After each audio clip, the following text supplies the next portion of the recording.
Welcome to day 9 of Harvesting Hope. Today's topic is vision.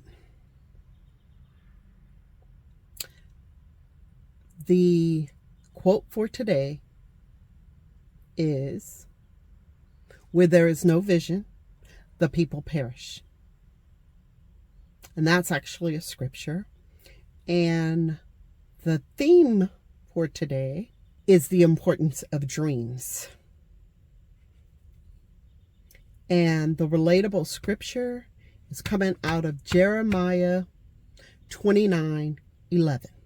"For I know the plans I have for you, declares the Lord, plans to prosper you and not to harm you, plans to give you hope and a future." Today's relatable story. I'll share some visions I have for the future. One is to not be in debt, and that means not having any consumer debt, no car notes, no credit cards, no unnecessary debt. I call those unnecessary debt. Keeping a roof over your head, for the most part, is necessary. I mean, you can pay your house off, but I don't have the means to do that anytime soon. So that is one vision I have, or a dream I have, is number one, to live debt free. Number two, a vision I have is to be effective and exceptional on my job. For those of you who have been following me on this Harvesting Hope journey, you know that I switched jobs like 3 years ago. Completely switched careers. And so the dream would definitely be to be one of the top performers on my job, being able to share the wealth and the knowledge that I know to help people in my field, and particularly those around me. And number three would be, vision number 3 would be, I actually started a nonprofit organization before the pandemic.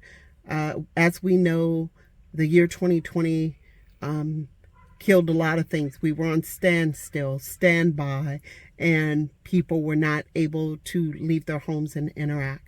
My nonprofit was a nonprofit that's designed to help, in particular, usually teens. I started off giving out prom dresses. I want to continue that to those that are less fortunate.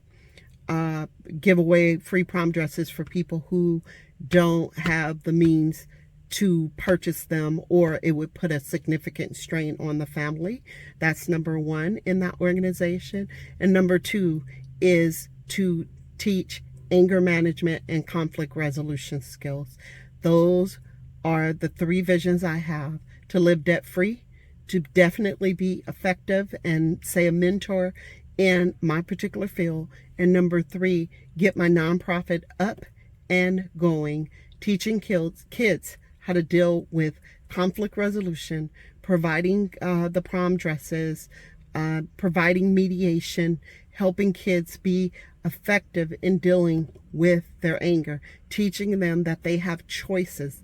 That was one thing I learned, is that when I was volunteering for the youth organization, is that kids didn't feel like they had a choice when it came to some of the decisions they made. So if you teach them the anger management and the conflict resolution skills, oftentimes the anger, you can teach them to dissipate the anger so that they can think clearly and see that they have options. So those are my visions. Another thing I'll just say with this, but if you're liking this content, please click like, please comment below on what your dreams/visions are. And what I'd like to add is, oftentimes when you're dealing with kids or people, not just children, but people who are in survival mode. Those people cannot dream because they're trying to figure out how they're keeping a roof over their head.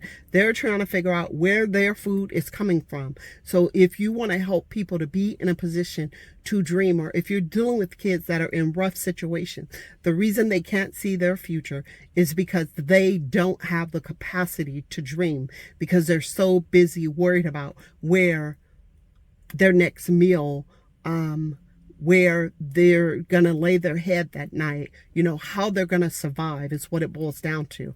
And if you're in survival mode, you can't dream. But thank you for joining me today on Harvesting Hope. Thanks for watching, and I'll see you in the next video. Good day.